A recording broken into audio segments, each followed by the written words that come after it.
अगर आप भी चाहते हैं कि आरसीएम म्यूजिक के वीडियो सबसे पहले आप तक पहुंचे, तो लाल बटन को दबा के चैनल को सब्सक्राइब जरूर करें और साथ में बेल आइकन को दबाना ना भूलें। अर्जुन दीवानाई का गांव मिर्जानगर बेहजाई आसिफ बाबू मिक्सिंग मास्टर।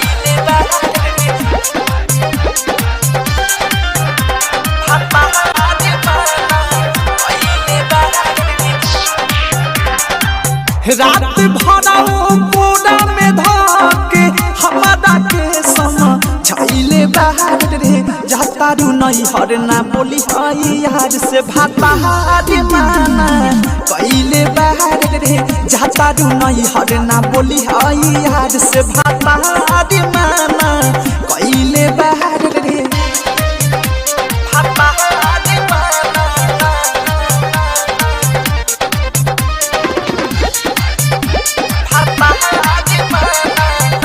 रेहान बाबू भाई जी आसिफ बाबू मिक्सिंग मास्टर।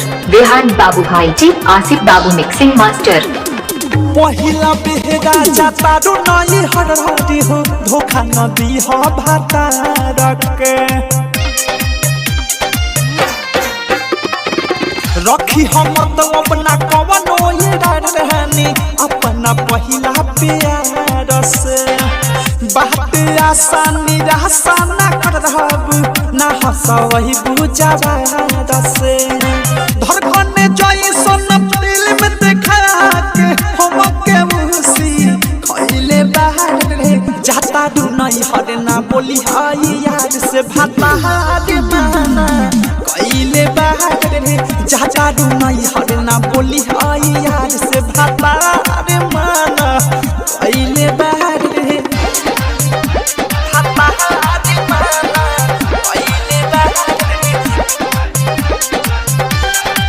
आसिफ जी तुम्हारा गांव कहाँ पर है? गांव टेरा खुर्द कोठी चौराहा जिला बाराबंकी।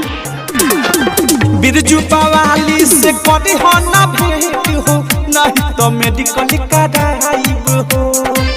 ये भाई सुना ना हाय हाय मिले के मन कहते यादवा से भाभी हो ओधे सब प्रेमी ना डेराइब हो मिले लाओ कदा से सुना ये भाभी बस बिहारी के पटाइब हो रखला संगे में हमरो ध्यानवा अनुरागी बिकी के पे थैले बाहर रे जाता रू नहीं हरना बोली आई याद से भाता रे माना कइले बाहर रे जाता रू नहीं हरना बोली आई।